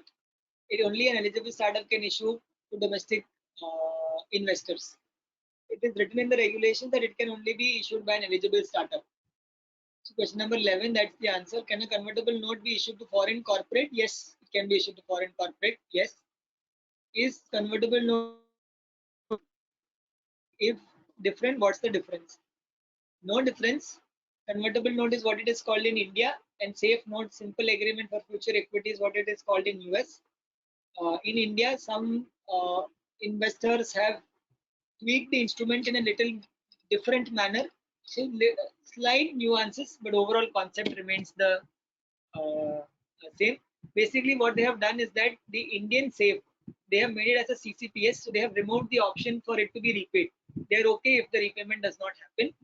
So that's the difference in India. But globally, a convertible note has an option for repayment, but the safes do not have options for repayments across globes. That is unique to an Indian option. At the time of conversion to equity, is it taxable based on conversion value? No, no tax. At the time of conversion, it is exempt 47 under 4710. Companies Act does not permit issue of shares at discount. In such case, how can issue 25% discount to next round of funding be possible? No, shares are not getting issued at discount, sir. What is happening is that a 25% discount is discovered and share is first issued at that price and thereafter issued at the higher price. So it is not that I am giving 25% discount. I am only issuing them first at that particular price. Let's for example, take an example, 1,000 rupees per share, 25% discount is 750. I'll first issue at 750, convert the instrument, and then issue at 1,000. And I can take angel tax exemption to prevent any adverse tax consequences with regards to 5627B. Who can do valuation under Companies Act? Only a registered valuer can, sir. The Companies Act have notified regulations for registered valuer to value shares. Price is 10 per share and total number of shares is 50,000. Promoter will hold 26,000 and shares investors will be 24. But we are ready to invest 10 crore, but we cannot increase the authorized capital. There is huge stamp duty. So in which way can we issue at a premium as the valuation is not possible because we have only share capital and nothing else. So how can we issue shares at premium? Don't issue shares at premium. You use the convertible note option, or you use instead of CCPS, do CCDs. Compulsory convertible debentures do not require the authorized capital of the company to be increased. Therefore, you can take 10 crore as CCD, the instrument that I showed, which will not require you to pay stamp duty today and will require you to pay stamp duty at the time of conversion. So you can therefore manage at least the cost in that manner by issuing a CCD and not a CCPS, because that would require increasing the authorized base. If as a CI receives share the nominal value,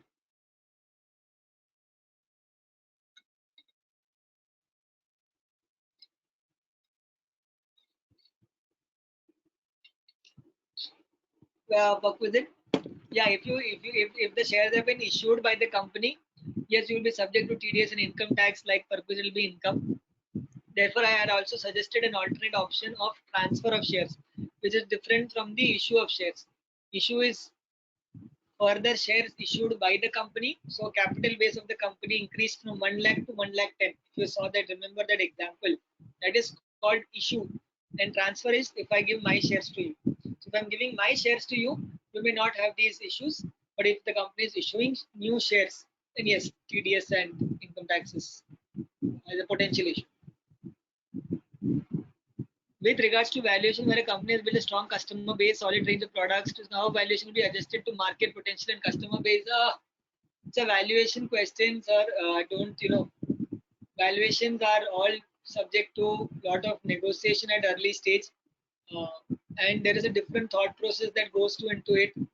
I may be able to spend 30 seconds only, sir, because I have to answer more questions. But try to build a position early in the company as to what equity to give up in exchange for what capital. That will help to derive value discovery early. And once you are far more early, later on in the businesses, then you can think about doing DCF or more complicated valuation methods.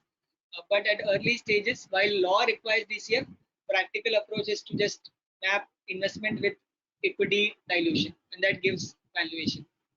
Have you worked on SARS? Yes, we have worked on SARS, but few companies have used them later on in their life cycle, and so that's happened. Yes.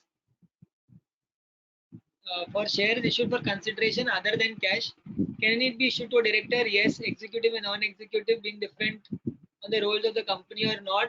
For there is a distinction on non-executive side. So technical check please do once to my memory. Non-executive has a little bit of an issue.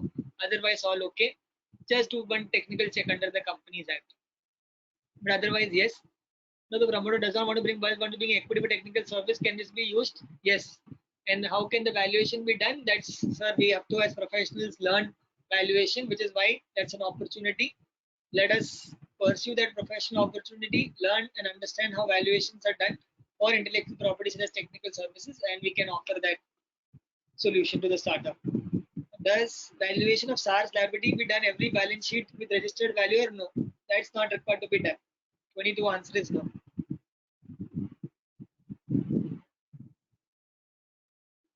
Do regulations of ESOP scheme to provide for vesting and issue of shares even if employee leaves the company? Otherwise, it is enough if the person is employed at the time of grant.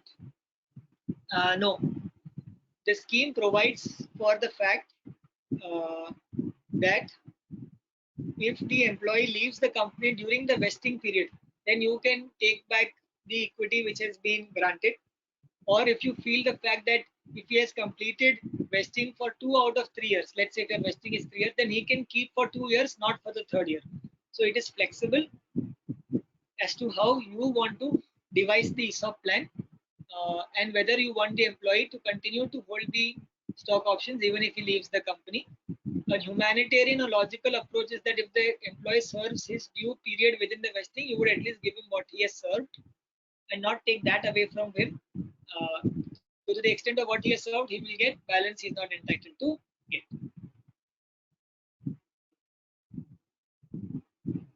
And he can exercise even after he leaves the organization. That is okay, as long as he was an employee at the time of grant, which is I think your question. Yes, it is okay. He can exercise even if he leaves the company, as long as he's fulfilled valid vesting obligations. Phantom equity instruments, I think we did explain that, sir. Just think of it as an option, as an instrument that allows you to enjoy increase in the price of the company stock by way of getting money for that price increase or by getting shares for that price increase. Strides at conceptual level, that's what it is. Then at tax and regulatory level, I've shared what the nuances are. Just think of it as price increase benefit of the company stock. Can ESOP be issued to consultants defined as eligible persons? No, cannot be done. ESOP can only be issued to employees as provided under the Companies Act. An employee will, and even the consultant cannot be regarded as an eligible person. No. Why share warrants to promoters is not discussed. Share warrants are another all different forms of instruments, and again, warrants are not being issued to promoters these days. They're issued in more mature companies, so we did not cover it in this session. 27. Please share a few examples of what qualifies as sweat and what does not qualify as sweat for issuance of sweat shares. I'll tell you what qualifies sweat. Any employee, any director providing any technical knowledge, R&D service, etc. qualifies. What would not qualify as sweat is maybe a situation where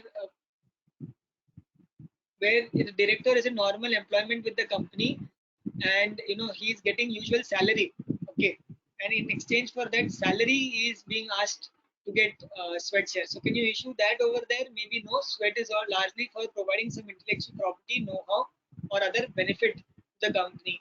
Need not necessarily just be in the form of salary. Time frame. If you're receiving NRI, do you have to file Form 2? No, you do not have to file Form 2. You can file Form 2 as such. There is no time frame within which you have to file Form 2. So answer to that is also there is no time frame.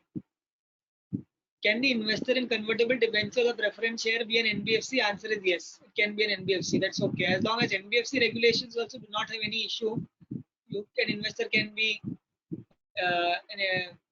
you can invest in convertible debentures or preference shares. Besides the convertible note agreement, what kind of ROC compliance is required in case of convertible note? Nothing else. MGT 14 special resolution to be filed. What will be considered and a private placement offer document, sir? The note has to be issued via private placement route. So you will have a pass 3, pass 4 to file. Yeah, correct. At the time of issuance, yes, you will file a pass 3 also, but it will only get converted later on. If a non-resident is providing technical service to a startup, can we issue them convertible notes at 0 coupon instead of cash, irrespective of the amount? Irrespective of the amount, no. 25 lakhs, yes. But again, can you issue convertible notes in kind? Well, I think that is going to be difficult because the section says that you need to invest minimum of 25 lakhs. That is the receipt of capital by the company.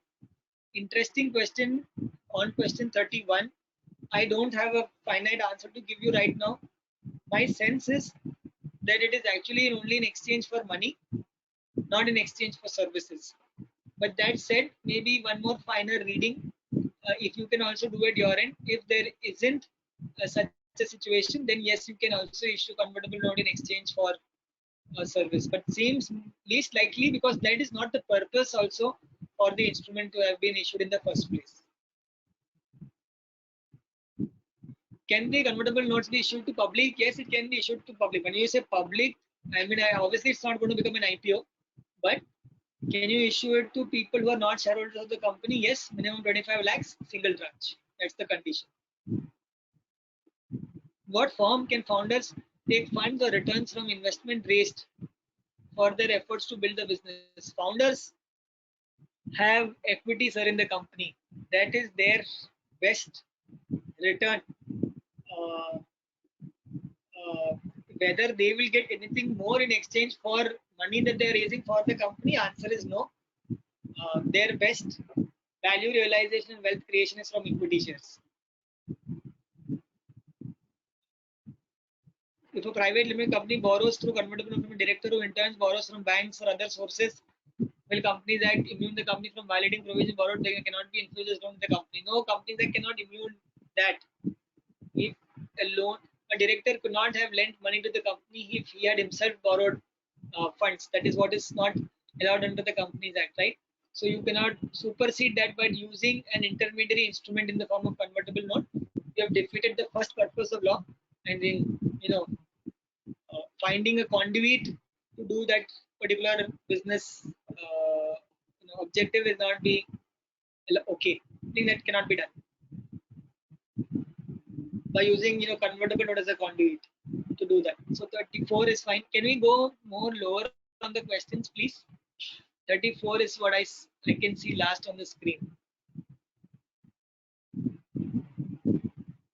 So just scrolling. Silva? Yes, Yeah. yes, yeah, it's better. It's better. Can liquidation preference be given to investor for subscribing to equity share instead of CCPS? What is the difference between right issue, private placement, and preferential allotment? Okay, two questions. Again, part one question: liquidation preference to equity shares be given instead of CCPS? Yes, that can be done. That has to be built contractually and has to be updated in the articles of the company. So if those are done, equity shares can also enjoy liquidation preference. Yes, provided the other two things are done, which is a contract and an AOA updation. What is the difference between right issue, private placement, preferential allotment? I think private placement, preferential allotment are the same. The question then remains, what is different between right issue and private placement? In a rights offer, company proposes to offer shares to existing shareholders of the company. They have a right to subscribe or refuse to subscribe and renounce that right in favor of another person. This is called a rights offer.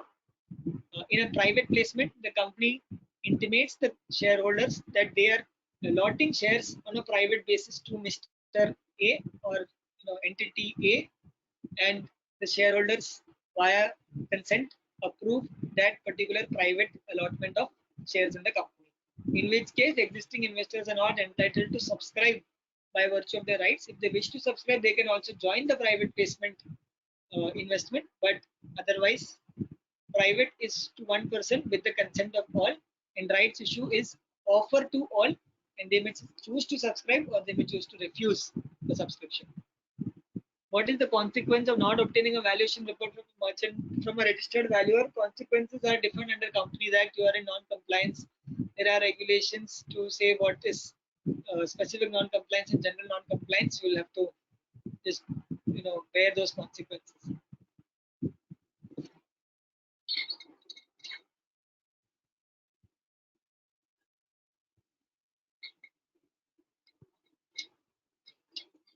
(37) answer is yes if you choose private placement mode of allotment, and answer is no if you do a rights offer, because under Companies Act rights offer is not a method that requires valuation to be done.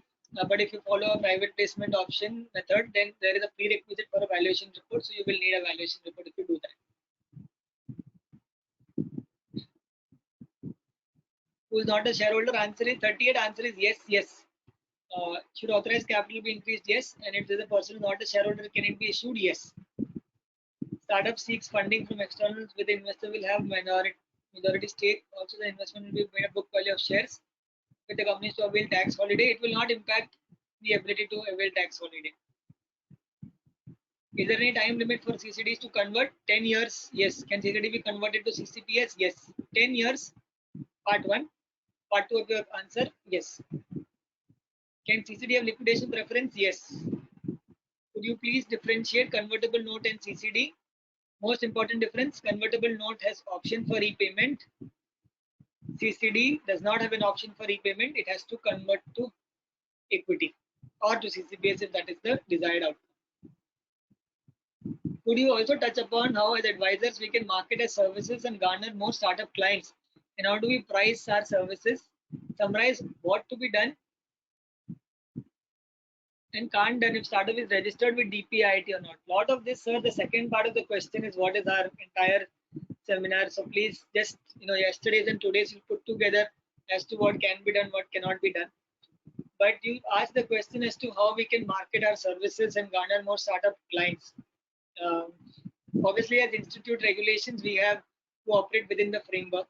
But what we must understand is what we can always share is knowledge. What you can always market is knowledge. So what we need to do is to come up with good content or collateral that you can provide as a means of educating some of these prospective startups and clients, and tell them therefore that these are some of the things, and as a firm you can help them. As a professional, you can help them in their professional needs, right? So while there are those limitations that we should not view as limitations, but let's assume for a moment they are. there is still enough bandwidth available within that particular framework to consider education and to consider content and creation of content and distribution of content as a medium to market our particular offering for startups. So I think please follow that, write, speak about it, and that's the best way to reach out to startups. Obviously, go to co-working spaces, go to incubation centers, go to acceleration programs. You will find number of startups there, and there is no limitation. You can go and freely speak to them and tell them about what you do. So that's, I think, a way to get as many startup clients as possible. Sorry, just give me a moment. I am on low battery. Sorry.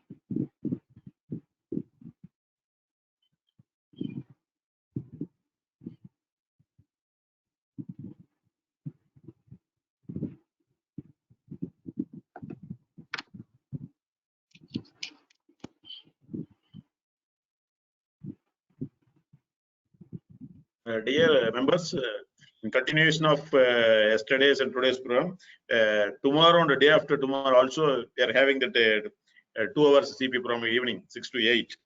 Tomorrow the term sheets and the shareholder agreements start up in black and white. The advocate Ankita Singh and advocate Shubha Patel from Mumbai will address. The day after tomorrow, how professionals and the chartered accounts can add value to their startup clients and build a practice. Chartered account Namita Garg from Mumbai will address. Please continue to attend this entire program of startup. Please, Yashan, please proceed. Sorry. Sure. Agreement for each of these instrument types. Yes, there are templates available online if you want them. And Ankita is speaking tomorrow. Just make this request to her. She has these as well. I think I will also speak to her to share these for the benefit of the audience. These are general templates. Please use them wisely. Copy pasting them and using them might not be the right way to rely on those documents. So just give it that proper proofreading from our end, even if you intend to use these template instruments like agreements.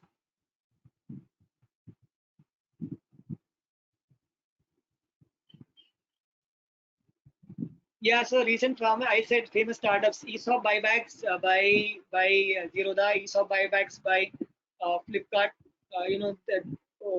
Let's for example say that Pepperfry as a company raised rounds of capital as CCPS, have done rounds of venture debt because they found that their business was able to generate cash flows and service debt as well.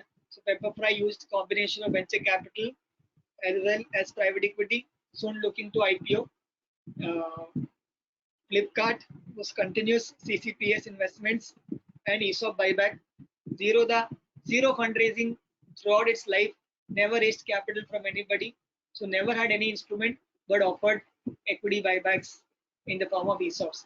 So I think these startups have showed that ESOP can generate value, CCPS can generate value, venture debt is being used in the ecosystem, and stock appreciation rights have also been used by certain advisors in some of these companies to also enjoy economic upside.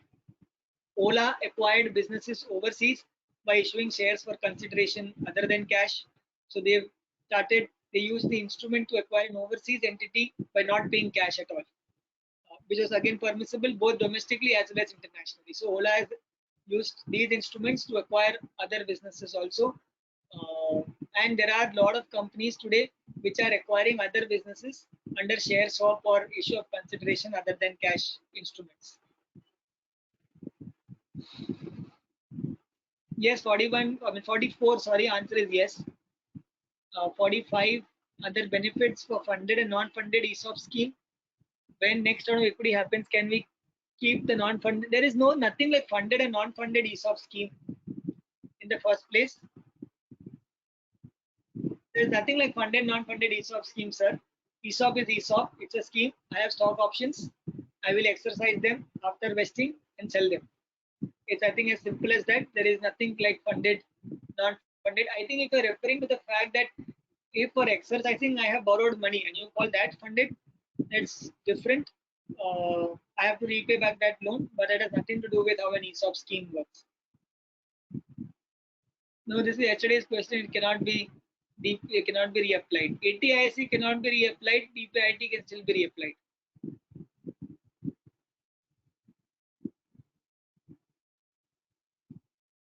Why don't you make one, madam? 47. There are multiple compliances needed to be followed, madam or sir. Right? The question is there are multiple compliances to be followed from setup to exit.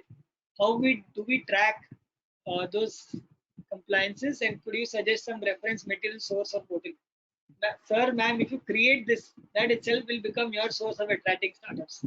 Right? The startup is looking for a professional who knows who's going to help him from the journey, right from setup to exit. So, just for information, is there a public source or portal? Yes, there are a few online online portals. A lot of us professionals have written on the topic and have therefore put things out online to educate startups and founders as well as participants in the ecosystem. But as professionals, what do we know and what is it that we can do? So yes, you can actually make one for yourself. Use that as a collateral to educate and get clients. Does buyback of unvested ESOP result in purpose or capital gains for selling employee? No, buyback of unvested ESOPs cannot happen. An ESOP must vest first, and after vesting, it must have been exercised. And only once exercised can it be bought back. Otherwise, it cannot be as an instrument simply bought back, because it is only an option. An option has to first convert into an equity instrument for it to qualify as a capital gain. And then that buyback will become a perquisite or capital gain based on the treatment under 17(2)(6). There is a perquisite section and then there is capital gain section on how to tax ESOPs. That is what I was just referring to. But first, the concept that unvested ESOPs can be bought back is no. Vest, exercise, and then you can buy back. Those I were the think, questions. yeah. And we have some more questions also, and time permits you can answer.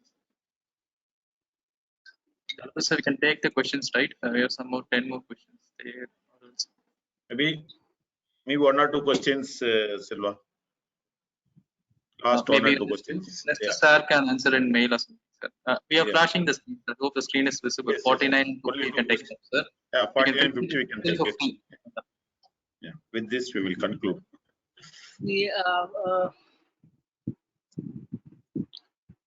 Yeah, 49. The Indian startup will lose the recognition because it is a subsidiary of the overseas entity.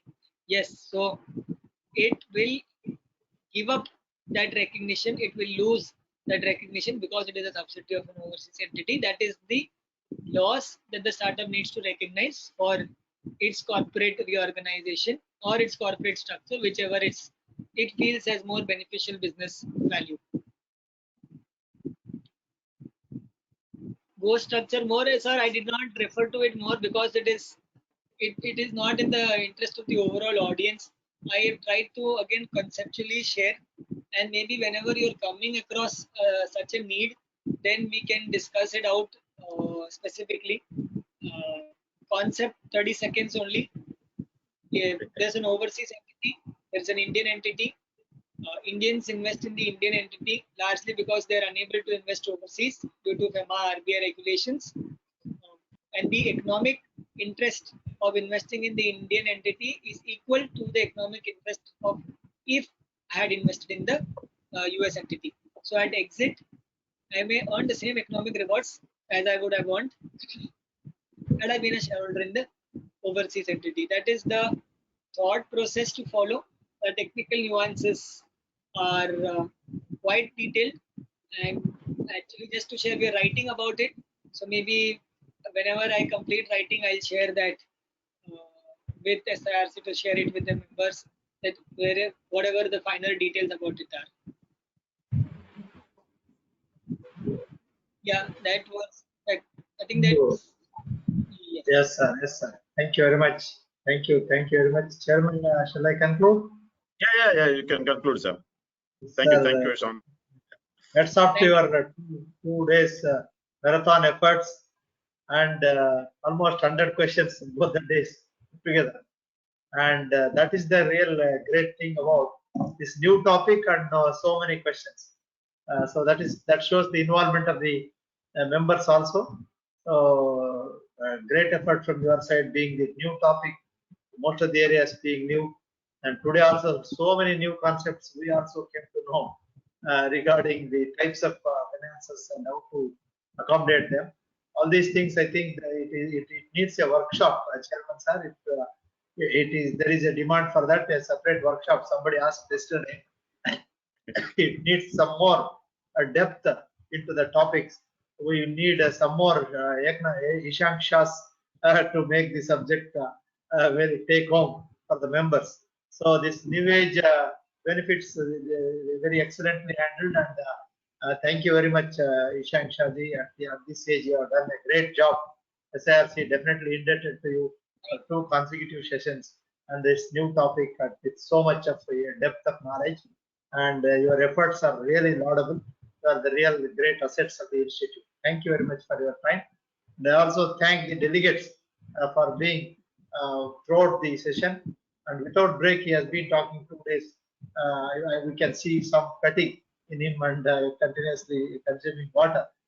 But your queries also shows that you are involved. So I thank all the delegates for being very participative in this webinar. Tomorrow and day after also, please participate in good numbers and take advantage of this new topic and expand your professional opportunities in this area.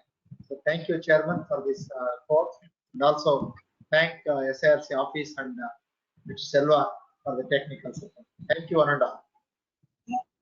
So one second before we just for everybody that when we started discussion with FIRC, sir's mandate was, Ishang, after this session, all participants must go out and work with startups, and they must be equipped to go out and offer this as a service to this new economic group. And I think, friends, you have 2 more days. But I want to share, when you finish that 4th day, be confident you have what you need to know to go out, speak to these guys, and start working on this specific practice area. And I think from there on, you will keep growing and learning. That's been my experience. That is what I wanted to share. And yes, many more professionals like me certainly should be developed. And that will basically make sure that as professionals, as CAs, we will have our different edge for startups and for clients whenever they approach us for professional work. Thank you. Thank you very much. Thank you. Thank you very much. Thank you. Thank you. Good night. Good night.